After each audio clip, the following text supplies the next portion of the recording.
আমি এখানে আমার খুব প্রিয় প্রার্থী শওকত মোল্লা আমার কলকাতার সামনে ওকে দাঁড় করিয়েছে এই কারণ আমি ভাঙড়ের জন্য অনেক কিছু করতে চাই। শওকতকে ভোট দিন, ভাঙড়বাসী যা চাইবেন তাই করে দেবো।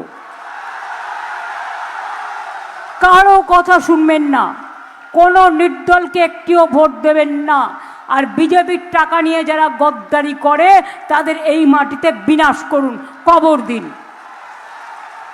ক্যানিং স্টেট প্রার্থী বাহারুল ইসলাম, শওকতকে ভোট দিন, ভাঙড়বাসী যা চাইবেন তাই করে দেবো। শওকতকে ভোট দিন, ভাঙড়বাসী যা চাইবেন তাই করে দেবো।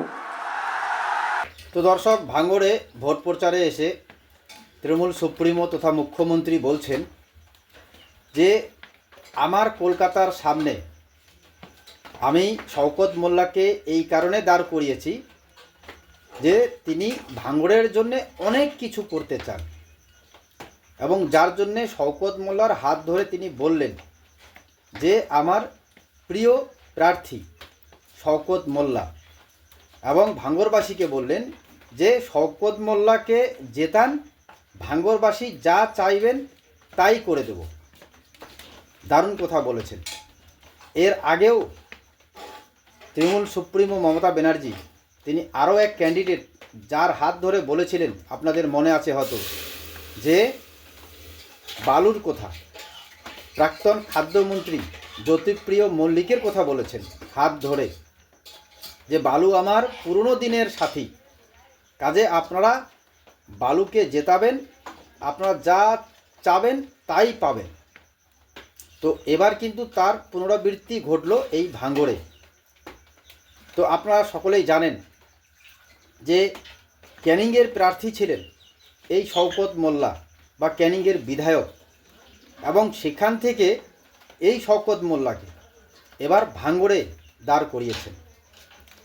তো ভাঙড়ে দাঁড় করিয়েছেন বলেই মমতা ব্যানার্জি ওনার সমর্থনে এই কথাগুলি বলছেন। তো যাই হোক, খুব ভালো কথা।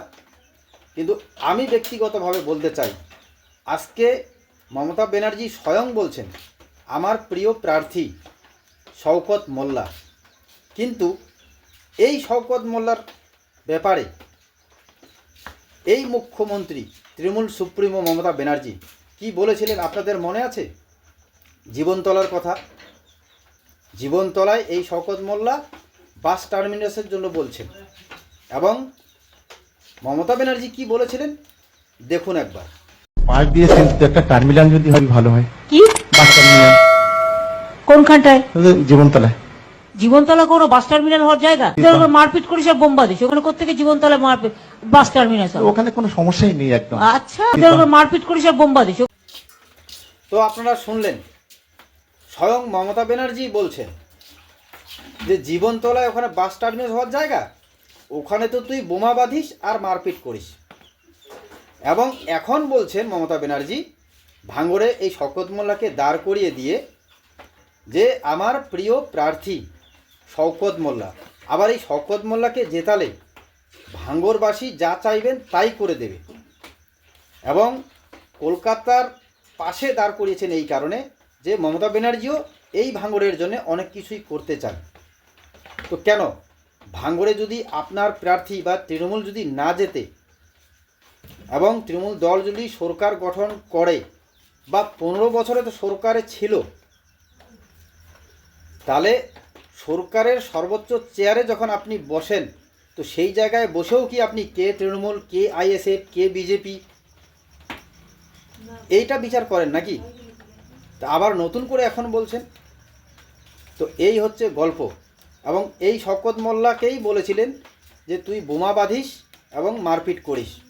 আমরা সকলেই জানি এই সমস্ত ঘটনা, কিন্তু তারপরেও কোথাও না কোথাও আপনারা হয়তো সোশ্যাল মিডিয়ায় ভিডিও দেখেছেন যে কেন ক্যানিংয়ে এই শওকত মোল্লাকে দাঁড় করানো হয়নি। যখনই কিন্তু শওকত মোল্লার নাম চলে এসেছে এই ভাঙড় বিধানসভায়, তখনই কিন্তু শওকত মোল্লার অনুগামীরা সেই ক্যানিংয়ে অবরোধ, টায়ার জ্বালিয়ে অবরোধ করেন, অনেক কিছু ব্যাপার, এবং এই শওকত মোল্লাকেই আবার ক্যানিংয়ে চান। কিন্তু আমি ব্যক্তিগতভাবে বলতে চাই, এবং আপনারা যারা বাংলার মানুষ যারা এই খবর রাখেন, তো ভাঙড়ের বিধায়ক নওশাদ সিদ্দিকী, আইএসএফের বিধায়ক Naushad Siddiqui, Indian secular front, যেটা 2021-এ এসে সেখানে জয়লাভ করে, এবং তার বিধায়ক একটিমাত্র বিধায়ক নওশাদ সিদ্দিকী। এবং আমরা ইতিমধ্যে জানি যে 294 জন বিধায়কের মধ্যে আইএসএফ নেতা বা আইএসএফের বিধায়ক নওশাদ সিদ্দিকীর জনপ্রিয়তা পুরো পশ্চিমবাংলার মধ্যে ছেয়ে গেছে। এবং আপনারা দেখবেন যে প্রার্থী যে দলেই করুক না কেন, বিধায়ক বলুন, এমএলএ বলুন, যে কোনো নেতা বলুন, যে দলের নেতা বলুন, নওশাদ সিদ্দিকী সম্পর্কে কেউ কিন্তু কোনো খারাপ কথা বলে না। এবং বাংলার সাধারণ মানুষ ইতিমধ্যেই নওশাদ সিদ্দিকীকে ভালোবাসা দেওয়াও শুরু করেছেন। তো যাই হোক, সেটা রাজনৈতিক ব্যাপার।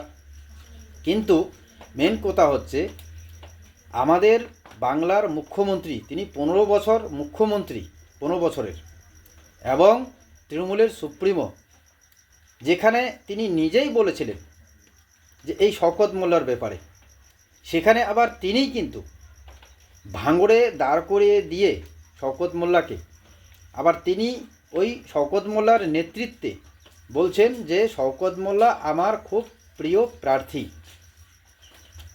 তো এবার মমতা ব্যানার্জি ডিসাইড করুক, মমতা ব্যানার্জি ভালো করে সাধারণ মানুষকে বোঝাক যে এই শওকত মোল্লা তিনি মারপিট করেন, বোম বাঁধেন, নাকি তিনি আবার খুব ভালো, তিনি জনসাধারণের উন্নয়নের কাজে লেগেছেন।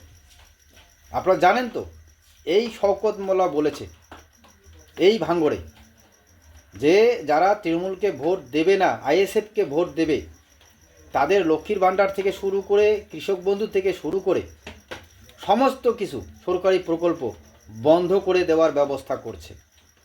তো ভাবুন, তার মানে কোথাও না কোথাও এই যে দিদি, আমাদের বাংলার মুখ্যমন্ত্রী, তৃণমূল সুপ্রিমো মমতা ব্যানার্জি, তিনি বলছেন এই শওকত মোল্লা আমার খুব প্রিয় প্রার্থী। তো এই কাজগুলো করে বলেই কি তিনি খুব প্রিয় প্রার্থী, এবং যার জন্যেই কি ওনাকে ভাঙড়ে আবার দাঁড় করিয়ে দেওয়া হলো, যাতে ভাঙড়ের মানুষ ভয় পেয়ে এই তৃণমূলকে ভোট দেন বা শওকত মোল্লাকে ভোট দেবেন। আসলেই কি সেটা সম্ভব? আমি তো ব্যক্তিগত মতে বলবো যে কোনো মতেই এটা সম্ভব হবে না, কারণ ভাঙড়ের মানুষ আইএসএফ নেতা নওশাদ সিদ্দিকীকে মেনে নিয়েছে। তো যাই হোক, আমার প্রশ্ন একটাই, যে শওকত মোল্লার ব্যাপারে মমতা ব্যানার্জি নিজেই বলেছেন যে তিনি বোম বাঁধেন এবং তিনি মারপিট করেন জীবনতলায়, আবার সেই শওকত মোল্লাকেই বলছেন আমার খুব প্রিয় প্রার্থী। তো এটার আসল উত্তরটা কি মমতা ব্যানার্জি কি দেবেন? আপনারা বলবেন। আপনারা এই প্রতিবেদন দেখলেন, আমার ব্যক্তিগত মতের সাথে যদি আপনারা একমত হন অবশ্যই বলবেন, এবং ভিডিওটি বেশি বেশি করে শেয়ার করুন, অনেক লোককে দেখানোর সুযোগ করে দিন। আসলেই মুখ্যমন্ত্রী মমতা ব্যানার্জি বা তৃণমূল সুপ্রিমো মমতা ব্যানার্জি এই শওকত মোল্লার ব্যাপারে সঠিক সিদ্ধান্ত নিয়ে যাতে সাধারণ মানুষকে জানিয়ে দেন। সজাগ থাকবেন। ধন্যবাদ।